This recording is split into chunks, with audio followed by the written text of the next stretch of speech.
Much. For more on this, let's bring in Congressman Adam Schiff, who is chairman of the House Intelligence Committee and was one of the Democratic impeachment managers in Donald Trump's first impeachment trial. Congressman, thanks for joining us.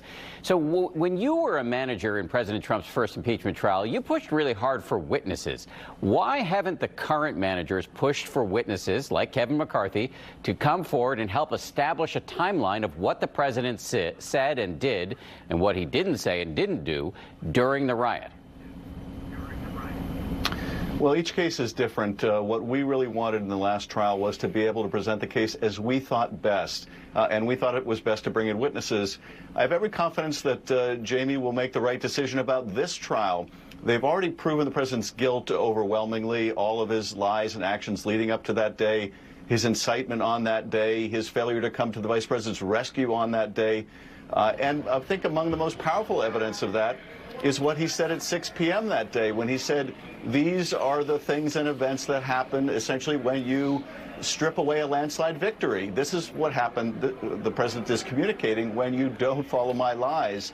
And so I think they've overwhelmingly presented the case, and it may be the conclusion of House managers that they don't need to go beyond that and bring in live witnesses. One final point on Kevin McCarthy is you would then be relying on Kevin McCarthy to tell the truth when he made that pilgrimage to Mar-a-Lago and essentially tied the future of his leadership to Donald Trump. And I'm not sure that's something you want to rely on.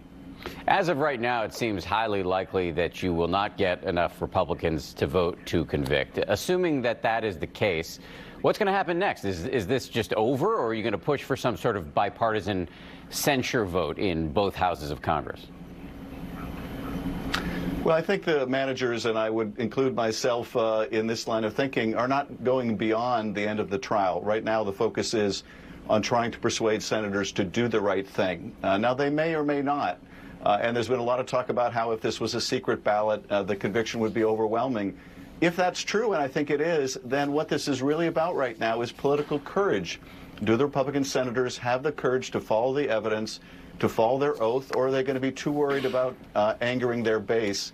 Because if they do follow the evidence is overwhelmingly clear that the president incited that violence, was pleased by it, was willing to do anything to stop the counting of those electors, and we just can't have someone like that running for office again.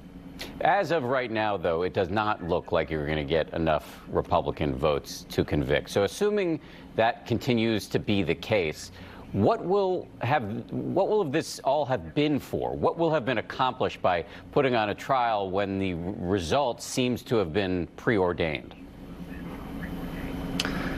Well, I think it's important to do what is necessary, what can be done to hold this president to account, to protect the country going forward. So in the House, we did our constitutional duty. This president should be removed when he was in office and should be disqualified now that he's out of office. We cannot essentially do the senators' work for them. But it is also important to show the American people what a danger this president presents. The House managers have done that overwhelmingly. So regardless of what the senators ultimately do, this country is better informed about how this president lied to America, how if he is allowed to run again or runs again, he will again lie to America, again try to cheat, and potentially incite violence again. And no American should want us to go down that road. Thank you, Adam Schiff.